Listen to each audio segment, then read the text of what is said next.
এই যে আজকে ডাল ভাতের মধ্যে হয়েছে মাছের মাথা দিয়ে মুসুরের ডাল। মুগ ডাল তো হয়, তাই মুসুরির ডালটাও কিন্তু এভাবে বানালে কিন্তু বেশ ভালো লাগে। আর এখানে হচ্ছে আলু পটলের রসা, নিরামিষ, চিংড়ি মাছ নেই। চিংড়ি মাছ আছে ফ্রিজে, বার করা হয়েছিল না বলে দেওয়া হয়নি। আমার কিন্তু এই নিরামিষ তরকারিটা বেশ ভালো লাগে।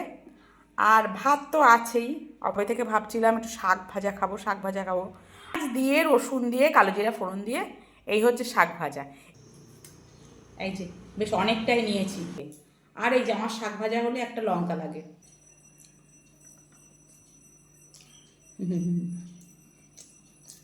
অনেকে খায় এদিক দিয়ে, আমি খাই এদিক দিয়ে, কারণ কি ঝালটা আগে যায়।